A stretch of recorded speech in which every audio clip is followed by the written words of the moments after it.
Hi ನಮಸ್ಕಾರ ಎಲ್ಲರಿಗೂ. ಇವತ್ತು ಹಾಲು ಸಾರು ಹೇಗೆ ಮಾಡೋದು ಅಂತ ನೋಡೋಣ. ನಾನಿಲ್ಲಿ ಹೆಸರು ಕಾಳು ತೊಗೊಂಡಿದ್ದೀನಿ. ಅದಕ್ಕೆ ಸ್ವಲ್ಪ ಉಪ್ಪು ನೀರು ಹಾಕಿ 2 ವಿಸಿಲ್ ಹೊಡ್ಸ್ಕೊತಾ ಇದ್ದೀನಿ. ಈಗ ಜಾರ್ಗೆ ಕಾಯಿ ತುರಿ, ಒಂದು 6ರಿಂದ 7 ಒಣಮೆಣ್ಸಿನ್ಕಾಯಿ, ಹಾಗೆ 4-5 ಒಣಮೆಣಸು, 7ರಿಂದ 8 ಹೆಸರು ಬೆಳ್ಳುಳ್ಳಿ, ಸ್ವಲ್ಪ ನೀರು ಹಾಕಿ ಚೆನ್ನಾಗಿ ರುಬ್ಕೊಳ್ಳಿ.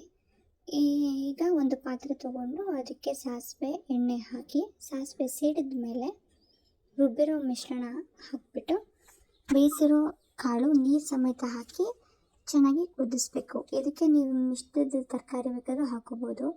ಈಗ ಪಡವಲಕಾಯಿ ಎಲ್ಲ ಹಾಕ್ಕೊಂಡು ಮಾಡ್ತಾರೆ, ತುಂಬ ಚೆನ್ನಾಗಿರುತ್ತೆ. ಒಂದು 7ರಿಂದ 8 ಕರಿಬೇವಿನ ಎಲೆ ಹಾಕೋದು ಮಾಡ್ತಿದ್ದೆ, ಇವಾಗ ಹಾಕಿ ಚೆನ್ನಾಗಿ ಮಿಕ್ಸ್ ಮಾಡಿ ಇದನ್ನು ಚೆನ್ನಾಗಿ ಕುದಿಸ್ಬೇಕು.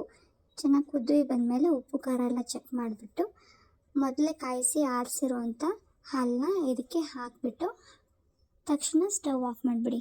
ಈಗ ಹಾಲು ಸಾರು ರೆಡಿ. ಇದು ತುಂಬ ಚೆನ್ನಾಗಿರುತ್ತೆ, ಮಾತ್ರ ಒಂದು ಸಲ ಆದರೂ ನೀವು ಟ್ರೈ ಮಾಡಲೇಬೇಕು. ಮತ್ತೆ ಸಿಗೋಣ, ಬಾಯ್.